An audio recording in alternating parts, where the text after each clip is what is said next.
भूत ना शुणिले समस्त मनरे एक प्रकार शिहरण खेली जाए। छोट पिला हेउ बा वृद्ध समस्त मनरे भूत निश्चय घर बनाई रही। आगरू गाँ मानकरे सूर्य बुड़िला परे निर्दिष्ट जागा मानकरे भूतर गोटे भय निश्चित लगी रही थाए। एबे किंतु गाँ रे भी प्राय भूतर भय देखा जाउनी। हेले मध्य पूरापूरी भावरे भूत को कहीं नजरअंदाज करि परिबे नहीं। मधुबाबू नुआ करी बदली हुई आसी थांती सहर को।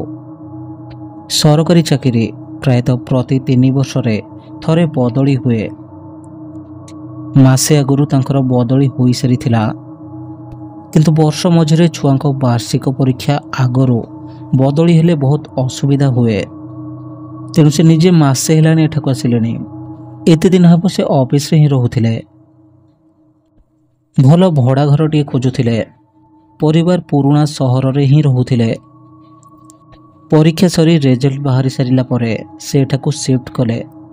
जिनसपत्र सबु नहीं कोरापुट सहर महकुमा ठारू एठाକୁ आसी सारिथिले। नुआ भड़ा घर जिनसपत्र सबु खोला होई पड़ी थाए। जिनसपत्र सजाड़िबाकू किछि समय लागिबो। दिन सारा एपट सेपट होई जिनसपत्र थुआ थुई करे मधुबाबू आ तांकर छुआ आ रेवती समस्ते थकी जाइथिले। तेणु शीघ्र शीघ्र खाइबा सारी समस्ते सोई पड़िथिले। घर कहले जमारू 2 बखरा। छोट रोसई घरटीए, गोटे स्टोर रूम आ गोटे लंबा बारंडा। किंतु पछकू कबाट खोलिले जनबसति शून्य चाष भूई। घर डाहाण पटकू किछि दूर रे स्कूल घरटीए। स्कूल घर को लगी गोटे छोट पड़ियाटीए। अवश्य घर चारिपटे गोटे छोट पाचेरी अछि, किंतु नामक मात्र। घरर फ्रंट कबाटी एक विकटाल शब्द करी बंद हेउथिला, जहाँकि भारी विरक्तिकर थिला। छुआ माने ओ रेवती गोटे रूम रे सोई पड़िथिले। मधुबाबू को ठीक से निद लागु न थाए। खरा दिन आरंभ हेले भी प्रबल गरम। तेणु पंखा चलाई सोई थांती से। पंखाटी पवन ठारू अधिक शब्द करुथाए। जगह परिवर्तन हेले हठात निद हुएनी। तेणु से कड़ले उठाउ थांते। बारी पछरू झिंकारी मानकर झी झी स्वर भासी आसुथाए। ताकू छाड़िले पूरा सुनसान। बेले बेले बुला कुकुर मानकर भूकिबार एक लहड़ी मारी आसुथाए। यार भितरे मधुबाबूंको भावनार अंत हेउ न थाए। सकाळु आग जाई मीनकीर्तन पब्लिक स्कूल रे एडमिशन कथा बुझीबाकू पड़िबो। तापरे आहुरी अनेक काम। पुणी क्लांत शरीर। एमिति केते कोन भाबु भाबु तांको आखि को निद लगी जाइछे। अत्यधिक गरम, तेणु ठीक से निद भी हेउ न थाए। ठीक अधराती हेबो मधुबाबू को किछि गोटे अटपटा लागिला। रूम एक रहस्यमय कोठरी परी लगुथाए। किछि ठीक लागु न थाए। एक प्रकार हो हल्लार शब्द शुणा गला परी लागिला। से आखि खोलिलारू जहा देखिले तांकर आश्चर्यर सीमा रहिला नहीं। से भाभी पारु न थांती कि से स्वप्न देखुछंती ना सत। तांको लागिला रूम भीतर दे दल दल होई किछि पिला सीधा सीधा चलुछंती तांको गोड़ पाख दे। से आगो को अनाइले। अंधार रे तांको किछि ठीक से देखा भी जाउ न थाए। से मने पकाइबाकू चेष्टा कले जे से सोईबा आगरो कबाट ठीक से देइथिले कि नहीं। छवि गुड़िक झापसा थिला, किंतु पूरा जानी हेउथिला जे से जो खटरे सोईछंते तार आगपटे अर्थात तांको पाद आगरे किछि पिला जमिति चालिकी जाउछंते आ निज निज भितरे गपुछंती मध्य। सेमानकर तांको प्रति टिके भी निघा न थाए। मधुबाबू को आश्चर्य भी लगुथाए। कबाट देइथिबा सत्ते माने भीतर को केमिति आसिले। से माने पछ बारंडा दे उभान होई गले। परे परे आउ 2 जण। से किछि बुझी पारु न थांते। तांको मनरे डर पशिला। से जानी गले हेउ न हेउ एमाने सब भूत। भूत बोली जेमिति तांको मन को आसिला। लोम सब टांकुरी उठिला। बहुत विचलित लागिला और तांकर हृदयर स्पंदन बढ़ीगला। से कौन करिवे किछि भाभी पारु नथिले। चिल्लै करी पाख रूम रे थिबा तांको पत्नी को डाकिबाकू भाबिले। हेले डाकी पारु नथिले। जेमिति तांको ओठ दुईटी को कि सिलाई करि दैछे। ପାଟି ଖୋଲିବାକୁ ଯେତେ ଚେଷ୍ଟା କଲେ ବି ପାରୁନଥିଲେ। ସେ ଉଠିକରି ଆର ରୁମ୍କୁ ଦୌଡ଼ି ଯିବାକୁ ଚାହିଁଲେ, କିନ୍ତୁ ତାଙ୍କର ସାହସ ପାଇଲାନି। ଲାଗୁଥାଏ ଯେମିତି ତାଙ୍କର ଗୋଡ଼ ହାତକୁ କେହି ବାନ୍ଧି ରଖିଛି। ମନ ଅସ୍ଥିର ଲାଗିଲା। ପରେ ପରେ ଆଗ ପଛ ହୋଇ ଆଉ 2 ଜଣ କବାଟ ପଟୁ ବାହାରି ବାରି ପଛକୁ ଯିବାର ଦେଖିଲେ। ମଧୁବାବୁ ଆଉ ରହିପାରିଲେନି। ବହୁତ ଶକ୍ତି ସଞ୍ଚୟ କରି ଉଠି ଲାଇଟ୍ଟିକୁ ଅନ୍ କରିଦେଲେ। ତାପରେ ଯାହା ଘଟିଲା ଜଣେ ସାଧାରଣ ମଣିଷ ଦେଖିକି ସ୍ଥିର କେବେ ବି ରହିପାରିବନି। ପଛରେ 2 ଜଣ ଯାଉଥିଲେ। ସେମାନେ ରୁମ୍ରୁ ବାହାରି ଯିବାକୁ ଯାଉଥିଲେ। ସେତିକିବେଳେ ହିଁ ମଧୁବାବୁ ଲାଇଟ୍ ଅନ୍ କରିଦେଲେ।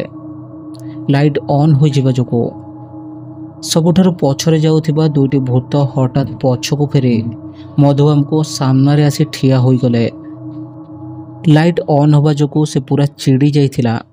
ରାଗରେ ଗର୍ଜନ କରି କହିଲା, ତୁମେ ଲାଇଟ୍ ଅନ୍ କଲ କାହିଁକି? ଆମେ ତୁମକୁ କ'ଣ କିଛି ହଇରାଣ କଲୁ କି? ଆମେ ତ ଆମ ରାସ୍ତାରେ ଯାଉଥିଲୁ। ଏତିକି କହି ତାଙ୍କର 2 ଗାଲରେ 2-4ଟି ଚଟକଣି ବସାଇଦେଲା। ମଧୁବାବୁ ଭୂତକୁ ଭଲ ରୂପେ ଦେଖିପାରିନଥିଲେ। ଡରରେ ସେ ତା ଆଡ଼କୁ ଅନାଇବେ କ'ଣ? ମାଡ଼ ବସିବା ଯୋଗୁଁ ସେ କଇଁ କଇଁ ହୋଇ କାନ୍ଦିବାକୁ ଲାଗିଲେ। ଭୂତ ତାଙ୍କୁ ଚାପୁଡ଼ା ମାରି ସାରି ପଳାଇ ଯାଇଥିଲା। ପୁଣି ଫେରି ଆସିଲା। ପୁଣି ଫେରି ଆସିବାର ଦେଖି ମଧୁବାବୁଙ୍କୁ ଲାଗିଲା ତାଙ୍କର ହାର୍ଟ ଫେଲ୍ ହୋଇଯିବ। ସେ କାନ୍ଦିବାର ଦେଖି ବୋଧହୁଏ ତାକୁ ତାଙ୍କ ଉପରେ ଦୟା ଆସିଗଲା। ସେ ଅପେକ୍ଷାକୃତ ନରମ ଗଳାରେ କହିଲା, ହଉ କାନ୍ଦନି। ଆମେ ପ୍ରକୃତିର ଅନୁକ୍ରମରେ ବିଧାତାର ନିର୍ଦ୍ଦେଶ କ୍ରମେ ଭୂତ ଜନିରେ ଅଛୁ। କିନ୍ତୁ ସବୁ ଭୂତ ଖରାପ ନୁହନ୍ତି। ସବୁ କ'ଣ ମୋ ଜାଣିବାରେ ତ କୌଣସି ଭୂତ ଖରାପ ନୁହନ୍ତି। ଆମର ବି ଗୋଟିଏ ଦୁନିଆ ଅଛି। ଆମର ସିନା ଶରୀର ନାହିଁ, କିନ୍ତୁ ଆମର ବି ତୁମମାନଙ୍କ ପରି ହସ କାନ୍ଦର ଦୁନିଆ। ତୁମେ ମୋତେ ଜମା ଡରନି। ଏତେ ସବୁ କହିବା ପରେ ମଧୁବାବୁ ଧୀରେ ଧୀରେ ପ୍ରକୃତିସ୍ଥ ହେଲେ। ତାପରେ ଭୂତ ପୁଣି କହିଲା, ଯଦି ତୁମର ଡର ଛାଡ଼ିଲାଣି ତେବେ ମୋ ସହିତ ଚାଲ। ଆଜି କେତେ ଭୂତଙ୍କ ସହିତ ତୁମର ଦେଖା କରାଇଦେବି। ମଧୁବାବୁ କ'ଣ କହିବେ କିଛି ଜାଣିପାରୁନଥିଲେ। ତାପରେ ଭୂତ ପୁଣି କହିଲା, ବିଲକୁଲ ଡରନି। ଆମେ ତୁମର କିଛି କ୍ଷତି କରିବୁନି। ଆଜି ମୁଁ ତୁମକୁ ଆମ ସହିତ ନେବା ପାଇଁ ଏଥିପାଇଁ କହୁଛି ଯେ ତୁମର ଆମ ଭୂତମାନଙ୍କ ପ୍ରତି ଯେଉଁ ଭ୍ରାନ୍ତ ଧାରଣା ଅଛି ତାହା ଦୂର ହୋଇଯିବ। ମଧୁବାବୁଙ୍କ ମନରୁ ଡର ଛାଡ଼ିଗଲା। ଟିକେ ଦମ୍ଭ ଧରି ସନ୍ଦେହ ଆଖିରେ ତାଙ୍କ ଆଡ଼କୁ ଅନାଇଲେ। ଦେଖିଲେ 15-16 ବର୍ଷର ପିଲାଟିଏ, ପୁରା କୋମଳ ଚେହେରା। ତେଣୁ ଡର ଆଉ କ'ଣ ଲାଗିବ? ତା ପ୍ରତି ଦୟା ଆସିଲା। ଭାବିଲେ ଏତେ କୋମଳମତି ବୟସରୁ ଭଗବାନ କିପରି ଏତେ ନିଷ୍ଠୁର ହେଲେ। ତାକୁ ତା ମା ବାପାଙ୍କ ଠାରୁ ଛଡ଼ାଇ ନେଲେ। ତାଙ୍କ ବାପା ମାଆଙ୍କୁ କେତେ କଷ୍ଟ ନ ହେଉଥିବ। ଏସବୁ ଭାବନା ଆସିବା ମାତ୍ରେ ତାଙ୍କ ଡର ସବୁ ଉଭେଇଗଲା।